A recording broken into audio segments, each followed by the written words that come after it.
जो व्यवस्थाएं पिछली आम आदमी पार्टी के सरकार में थी, मैं समझ पा रही हूँ कि एक भी विकास का कार्य इन मंडियों में हुआ नहीं। करप्शन का सबसे बड़ा अड्डा ये मंडियों को बना के रखा। देखिए, दिल्ली की सभी मंडियों का इतना बुरा हाल है कि पिछले 10-15 सालों में इन मंडियों में किसी भी प्रकार का कोई कार्य हुआ नहीं है और किसी भी प्रकार के करप्शन को पूरी तरीके से खत्म करने के लिए पूरा का पूरा संयोजन होगा। देखिए, दिल्ली की सभी मंडियों का इतना बुरा हाल है कि पिछले 10-15 सालों में इन मंडियों में किसी भी प्रकार का कोई कार्य हुआ नहीं है। आज हम जब स्वयं आकर के यहाँ देखते हैं कितनी बुरी हालत यहाँ सड़कों की है, सफाई व्यवस्था की, सिक्योरिटी की, कोई भी प्रकार की सुविधा लोगों को यहाँ है नहीं, जबकि हजारों मजदूर और सैकड़ों ट्रेडर यहाँ काम करते हैं। जनता से जुड़ा हुआ विषय है और सैकड़ों ट्रक रोजाना यहाँ मूवमेंट करते हैं, लोगों का खाद्य पदार्थ यहाँ आते हैं, फल सब्जियां, और उस सब काम के बीच में एक तरह से ये मंडियां कूड़ा घर बनी हुई है।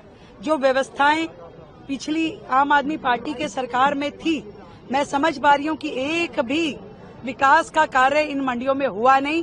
करप्शन का सबसे बड़ा अड्डा ये मंडियों को बना के रखा। चाहे वो उनके मंत्री थे, चाहे वो उनके चेयरमैन रहे, उन्होंने किसी भी प्रकार से ना व्यापारियों की सुध ली, ना मजदूरों की सुध ली, ना यहाँ व्यवस्थाओं को समझा। आज हम यहाँ का दौरा कर रहे हैं, सभी अधिकारी साथ में हैं और पूरी तरीके से इन मंडियों का मॉडर्नाइजेशन, इसका प्लान बनेगा। यहाँ की सफाई व्यवस्था दुरुस्त हो, यहाँ की सड़कें, यहाँ का मेंटेनेंस, यहाँ के शौचालय, वो सारे के सारे लाइनअप किए जाएंगे और सबसे महत्वपूर्ण सुरक्षा को यहाँ पे पुख्ता करते हुए पूरा सिस्टम दोबारा से रेनोवेट किया जाएगा और किसी भी प्रकार के करप्शन को पूरी तरीके से खत्म करने के लिए पूरा का पूरा संयोजन होगा। नई टीम बनेगी, नए लोग अपॉइंट होंगे और पूरा का पूरा मंडियों को सुचारू रूप से चलाने के लिए काम किया जाएगा। हमारे मंत्री जी स्वयं इस सारे कार्य को देख रहे हैं और पूरी तरीके से हर मंडी के लिए करेंगे।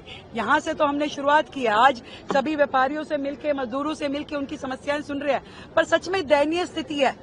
जो बात बड़ी करने वाले, दिल्ली को विकास और लंदन पेरिस बनाने की बात करने वाले, इस मंडी पे खड़े होकर के इसको स्मेल करना भी अपने आप में एक बहुत भयानक एक्सपीरियंस है।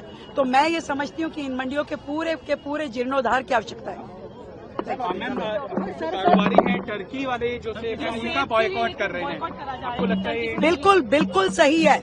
भारत के खिलाफ कोई भी देश यदि किसी भी प्रकार से इन्वॉल्व होता है तो उसका हर प्रकार से बायकॉट देश की जनता करेगी। मैं तो इन सारे व्यापारियों को साधुवाद देती हूँ कि जिन्होंने तुर्की की पूरी जो सेब का इंपोर्ट यहाँ पे होता था और वो व्यापार भारत के साथ होता था, व्यापारियों ने स्वयं से अपनी ऊर्जा के साथ जो मना किया है, ये सच में उनकी देशभक्ति है।